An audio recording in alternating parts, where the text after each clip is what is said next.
another episode of the Indy Ball Insider Podcast, and we've got a special guest today with me, Paul Fletcher. Paul, welcome in. Thanks for doing this. Absolutely. It's my pleasure. Glad to be here. There is a whole list of accolades and positions that I could list off, which include pitching coach at multiple levels, scout, manager for multiple different organizations. So, Paul, to get started, why don't you just tell us a little bit about yourself, your baseball journey, and how you ended up in Lexington? Long trip. Grew up in Atlanta, played at the University of Tennessee, drafted by the Royals, played for the Royals, White Sox, Pirates a little bit, and got into coaching from there. Ended up, I played a little bit in between those teams in the Frontier League when it was brand new. Yeah. I played in Parkersburg, West Virginia for the Ohio Valley Redcoats. Love it. One season. But then played for a guy named Mal Fitchman, who managed a long time in Springfield, Illinois, won a championship. To be honest with you, he was a big influence, big help for me getting jobs, got into scouting, worked for the Padres, Mets, Phillies, Orioles, Pirates, covered independent ball. Coached for pitching coach for I managed after I got done playing. I actually managed first in Springfield, and then went into scouting for a long time. And then I've coached at Georgia Gwinnett College for a few years. We're a good NAIA school. I was a pitching coach there and helping with recruiting and trying to move guys to independent ball. Went and coached in York for a long time with Mace. I loved Mace and Polo, great people.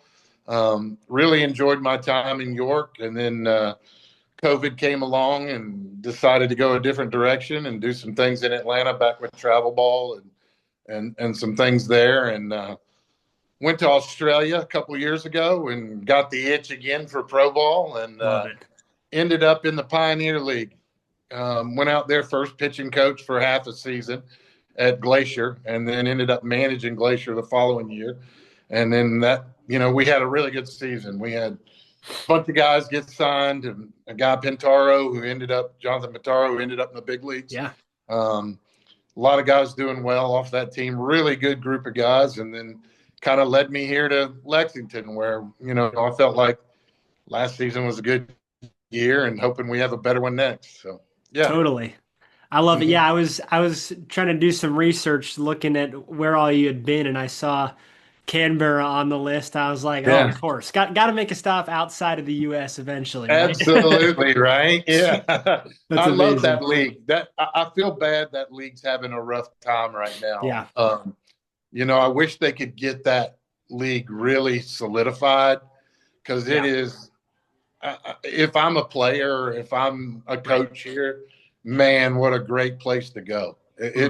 People, the ballparks, the fans, it's just a great experience over there. I really like to see them get it together. That's awesome. I love it. Yeah. Who knows what'll happen in the next couple of years. The Australian national team too has been pretty darn good over the last couple of years. Right. Yeah. There's some pretty good players over there. There's some nice young kids. It's becoming more of a sport nationally for them. And, I mean, there's an opportunity for a lot of guys over there, I think, here coming up in the future, Yeah, that's really cool. All right, well, across all your different stops in baseball, do you have a couple of kind of standout memories from playing or coaching? What are kind of some of the moments that have shaped you up to this point in your career? I'll be honest with you.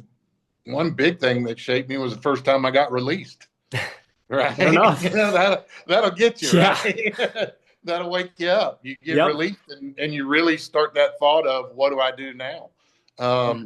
I got lucky, like I said, a scout that I had said, hey, there's this league. It's a new independent league. Go try it out. See if something can happen for you. And it did. I got picked up out of that league. So it was, that was another good experience for me playing in the Frontier League back then, when it was just, you talk about grinding. That was grinding. Yeah. Yep. And it got me back to an organization, got me back to the White Sox, who treated me really well and, gave me opportunities and got me a chance to get to higher levels. And put me in a position where I could get to scouting and the coaching, which is really, after I got released that first time, that was my thought, was how do I stay in professional baseball and get into that side of it. And luckily Mal was helping me out and got me into the scouting side with the Padres, and went from there. And I think the other thing, probably one of the biggest ones shaping me, was going and coaching with Mal in Springfield when I went back there to be his pitching coach, and really got to learn how to coach and run independent baseball, how to run a team and set it up and do things. And then took over from him and just ran from there into the scouting. And I guess I've always enjoyed the scouting aspect. I've had a lot of guys I've signed out of independent leagues. I think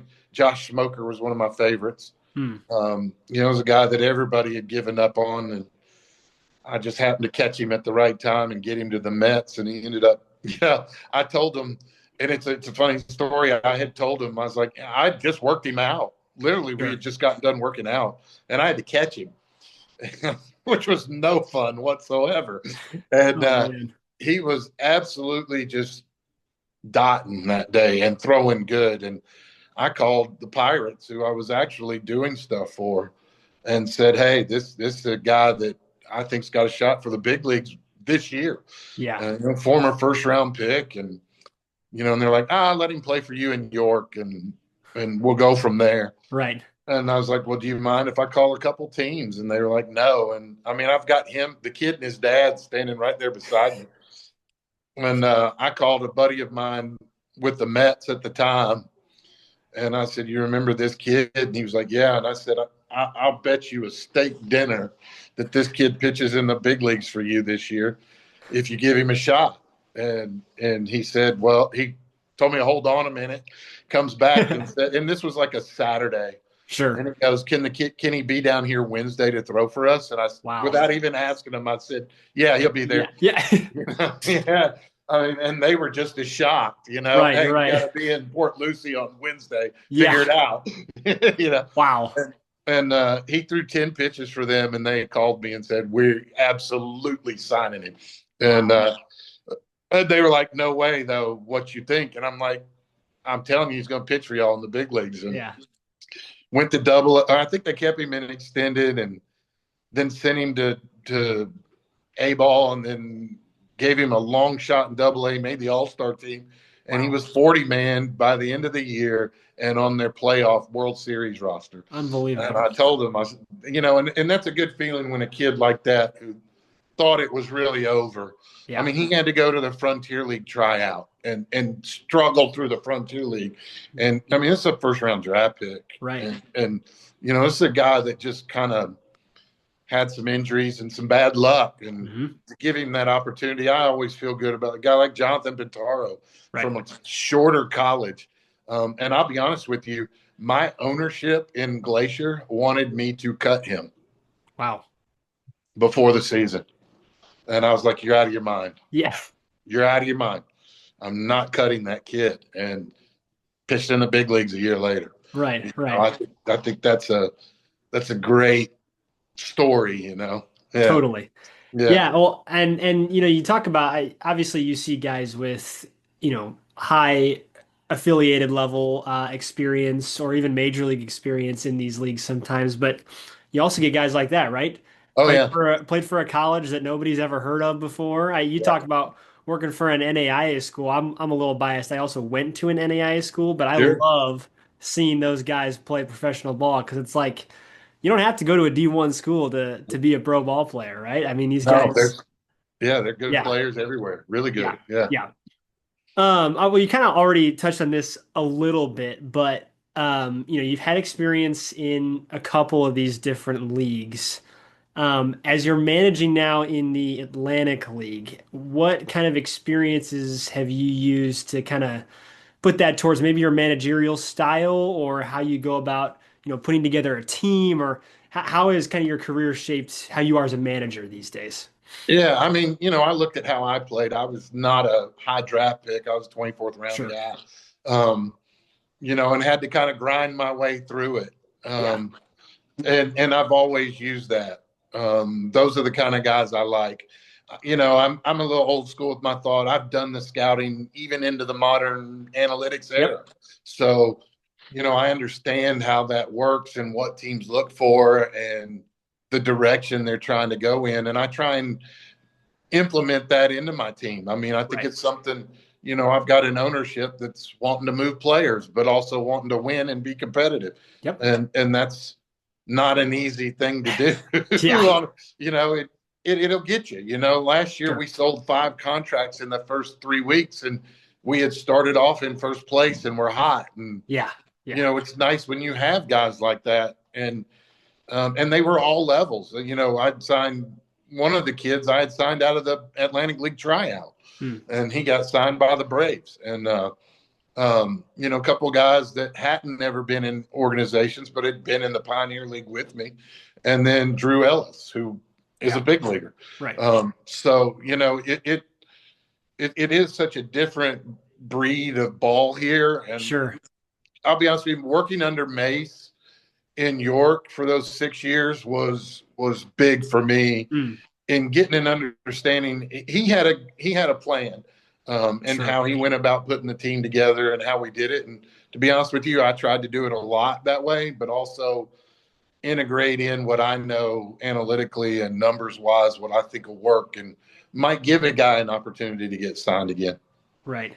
Mm-hmm. Yeah. And, also kind of along the same lines, I think, especially recently in the partner league area, you've seen some differences in how each of these leagues are run, and sometimes within the leagues, each of the teams too, right? And obviously, the ultimate goal for the players is get signed, or if they're here for the love of the game, to just keep playing, right? Right. Um, is there something specific about people you've worked with, or maybe the Legends organization, that stands out to you? It's kind of unique in any of those realms, or what's kind of your experience with that? Yeah, I'll be honest with you. I've been fortunate, right, Mhm. with where I've been in Indy Ball, from the team in Ohio Valley that had one of the best records I've ever been involved with. Yeah, I think we only lost like 12 games or it's something. It was crazy.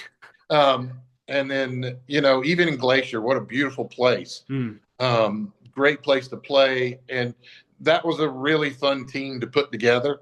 sure. And I enjoyed that group a lot. Mm, But these guys at Lexington, my ownership, they're affiliated guys. They own Kannapolis, they own Greensboro. They had their hands in affiliated ball. sure. So this was a new thing to them, and they've kind of entrusted me with it, and they've said, go do it your way. And it's worked out so far after Yeah, 1 year, knock on wood. But right. I mean, they have been really good to me. Mm, They are doing everything they can to make Atlantic League baseball or independent baseball work here in Lexington. yeah, And my GM is really good. He's a hard worker. And they entrust me with the baseball. They don't get in my way. They pretty much say, do what you want to do. They've got some things that they like, and obviously right. there's some salary caps and payroll stuff. But Yeah, as far as trying to make the players comfortable, trying to do the best they can for the players, have those guys in mind with the food, the clubhouse, how we put the team together to how we house them. sure. Try and make it the most comfortable, best experience they can have. Not always easy when you have an older ballpark and Yeah, a town that's used to affiliated ball and has a SEC school in the same right. town. And it can be difficult, but man, the crowds were really good this year, really into it. I will give that, the Lexington fans there, they know their baseball. So, Sure. Yeah, there's a tradition here, and they love it. And it was a fun place to be. totally. My staff, I had Tommy Thompson helping me again, a guy who's been around forever, keeps everybody on their feet, keeps everybody light, one of a kind. But a 50-year experienced baseball guy who's been Yeah, around the game, knows a lot, and really means a lot to the guys. totally. Uh-huh. Yeah, and as you look, I mean, really around indie ball, but specifically in the Atlantic League, I mean, how often do you see guys who have been around baseball for 50, even 60, Oh yeah. 70? I mean, these guys have been, a lot of Right. these guys have been around forever. Yep. And one of the things that I think is so cool is watching those guys interact with the kids that are straight out of college and experiencing pro ball for the Right. first time. Like it's just two completely different worlds colliding. Right. And I personally love watching those interactions take place. I'm sure you could speak to that a little bit too. Oh yeah, it is fun. It is. I mean, there's a lot of guys who are baseball lifers in this Yeah. league, right? Yeah. And I think that's what makes this league unique from the other leagues. Mm, Is the guys that really love the game of baseball. I've been in those other leagues. The way it's done in this league, it's sure. let's go get it, right? Yeah. It's a grinding schedule, 126 games. Yep. Let's figure it out. Let's go work and go grind through this summer and really play the game, see how hard and tough you are. Totally. And those college guys come in here with a totally different view. Yep. More than once, Tommy has said, nice job putting these guys here. Really, really, it is fun to see him interact and, Right. but it's also good to see them interact with guys who have experience, the Totally. AAA, the major league players, and really learn and learn what it's like to be a professional. Yeah. I've seen players. So I've worked in the American Association this last year, and Uh-huh. I've seen players who come straight out of college, and they get about halfway through the season, and their bodies just start to fall They're apart. done. Yeah, Yeah, they're they're just done. done. Mm-hmm. So with the Atlantic League being, an even longer schedule than any of the other partner leagues, how does that come into play for those college guys? It's tough on them. Yeah. And I'll be honest with you, I signed, and we were the youngest team in the league. Yep. Year round, we had the youngest average age, probably the least experience. And Sure. at one point, I went out and right after the draft, and I through some scouts, through some college coaches and some buddies, I said, let's take a chance. Let's bring in some college arms and, Sure. and some college guys. And the ones we brought in really had success, but they were power four guys. Yeah. And I did bring in a guy from Georgia Gwinnett, and he held his own, but he also had a draft number, and he had played at Missouri, in the past. So, big, strong, physical kid. And three of them broke down. And these were strong, been through the college. It's that learning quality over quantity when you're working out and how to get into the routine of it daily when it's 105 outside and 140 on the turf, and they're out there trying to go max effort like their college coach wanted, and you're going, hey, relax, go inside, kid. Totally. It does wear on them mentally as well as physically. Sure. But the ones that did it, really, I was impressed with the stuff they had. And I mean, they were borderline drafts. Right. And thought of, again, I'm thinking I get them a nice sample size of these kids, and they're probably guys that get signed. Yeah. They're no experience. They're still young. Yep. They show they can play at this level. Their analytics match up, and it's probably some guys that might get an opportunity. Yeah. So, and I think they're hungry. Sure. They push the older guys. And, Of the course, older guys teach them the game, but those younger guys, oh crap, Fletch is bringing in a bunch of 22-year-olds. Might have to pick it up a little bit. Right, exactly. Yeah. Totally. Mm-hmm. And do you ever see a difference between maybe those college kids or guys who are used to a little bit of a lighter schedule, but maybe still pro ball, like the Pioneer League or the AA or the Frontier League? Is there any sort of difference from that different experience that they're coming from when they first come to the Atlantic League? Yeah, it doesn't take long for the veterans in this league to figure the young guys out. Sure. Right? And I think the young guys come out so energetic and so fired up to be here. They immediately have some success. Yeah. And they get this run. And then all of a sudden, these experienced guys got a pretty good idea how to get you out. Yep. And, the frustrations for these younger guys when that happens. I had a guy, Dylan Rock, who has experience and can absolutely, one of my favorite guys out here, and could swing the bat as well as anybody. but he had some streaks early. Came out on fire. They figured him out a little bit. Now he had to adjust, made that, then they adjusted again. I think that's where some of these younger guys that haven't been around it, sure, it's hard on them, and it gets to them a little bit. That's why I think you see a lot of the teams like York or High Point. I mean, those are experience level. I mean, those guys, their whole teams are experienced. Right. So, they got a pretty good idea. I think that's the biggest thing for me. Even guys coming from the Frontier American Association, when they get here, it's some of them can be in awe. I'm standing up there and there's a guy at the plate who was in the big leagues 2 years ago. Right. Or there's a guy on the mound who was just in the big leagues. And it's a different look for them, for sure. Totally. And, a lot of guys, too, you get some guys come in here, I made it to the Atlantic League. Well, you hadn't made anything, Yeah.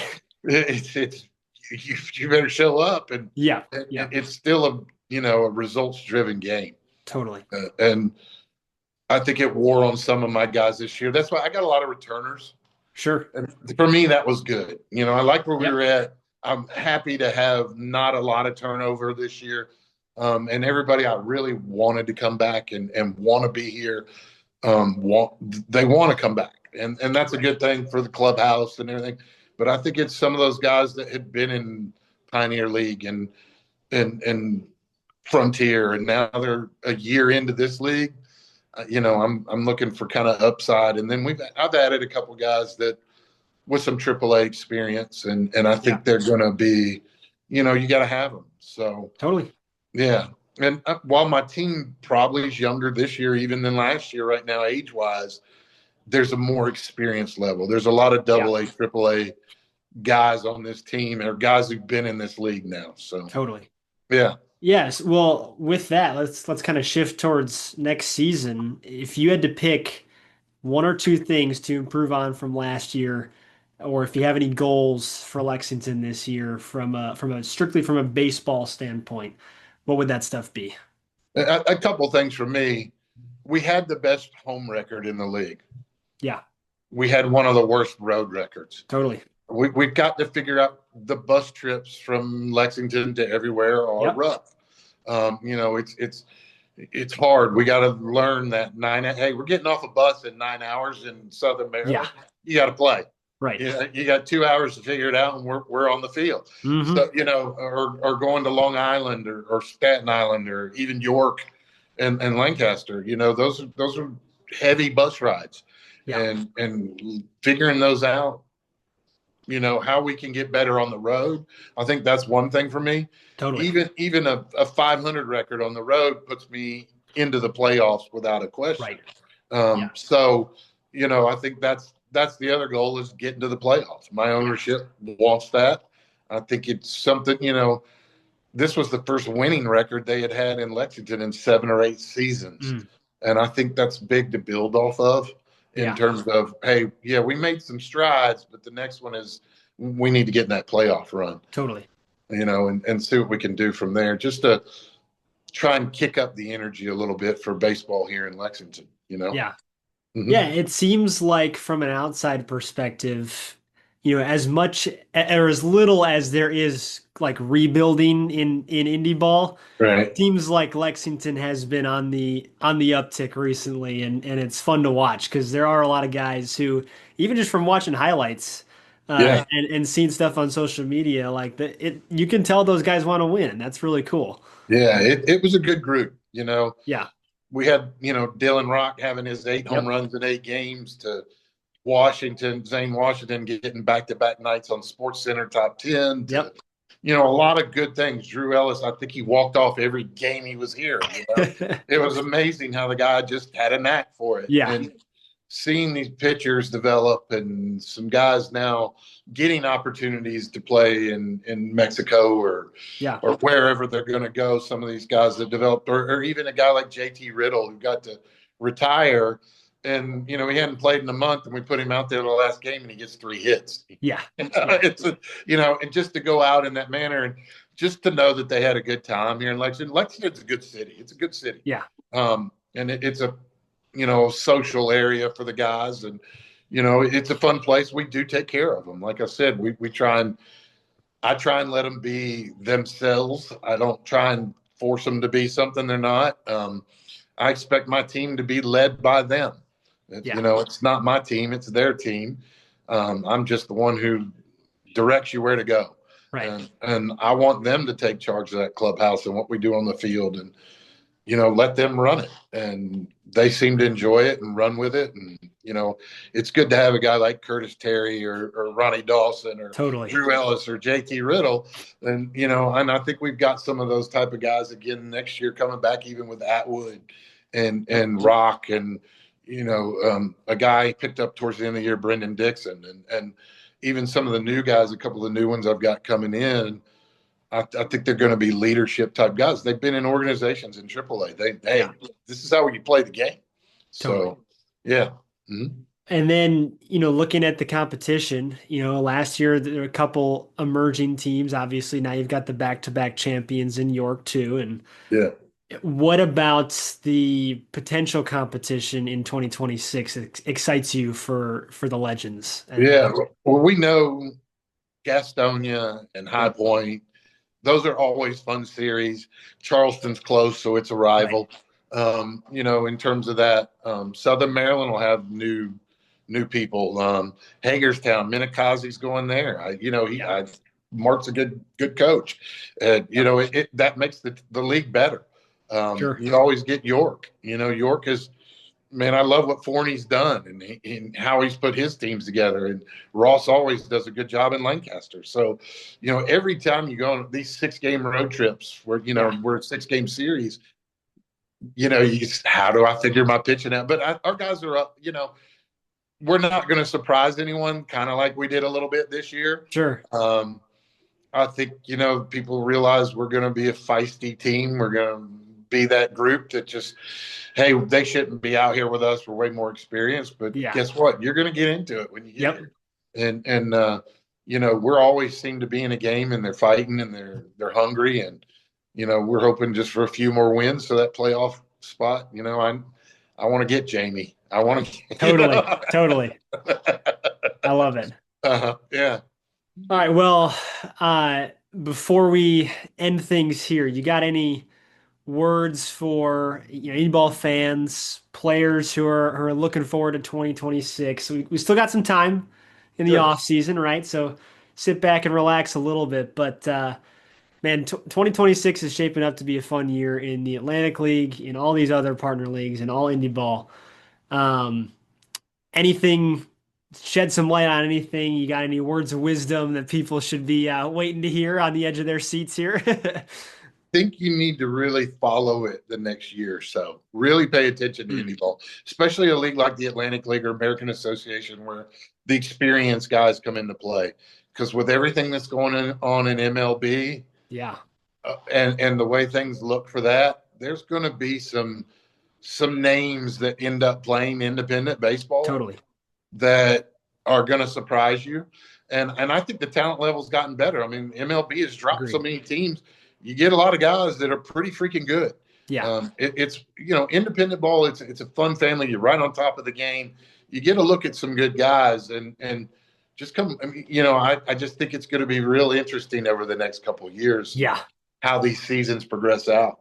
Totally agreed. Yeah. I was talking, oh gosh, I can't remember who I was talking with, but we were talking about the post-COVID kind of, smaller draft, right? And you've got all these guys that come out of their college season, right? When the draft is happening too. So there's just so much shifting going on. But I was talking with somebody else about how the skill level in all these leagues you've just seen it skyrocket. Oh yeah, the last couple of years. I mean, the velocities of the pitchers, the way they can swing it and still hit. I mean, these kids can play. Totally.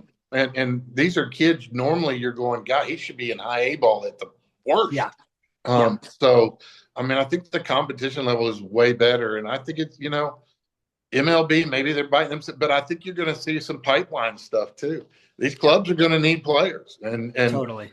Where are they going to get them from? And now you almost become I hate to say it, you become a feeder for certain teams you have the connections for. Yep. So, I think there's a lot. The relationship between teams is affiliated independent ball is going to get a lot lot more of this in terms of how they work together over these next few years, and with everything looming in another year. Yeah.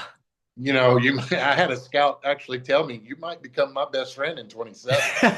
Yeah. I love I was it. like, well, just remember there's a buyout. Yeah, exactly. He's Yep. like, we might need your whole roster. And I'm like, Yeah. you're welcome to it. Right. But Right. and you're going to see some big leaguers that want to play, Yeah. and they might be locked out, Right. but they're going to want to play. And, Yep.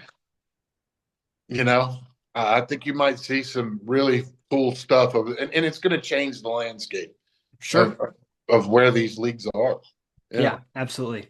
That's Mhm. awesome. All right. Well, Paul, thank you so much for doing this. This has been a pleasure. Yeah, always, anytime.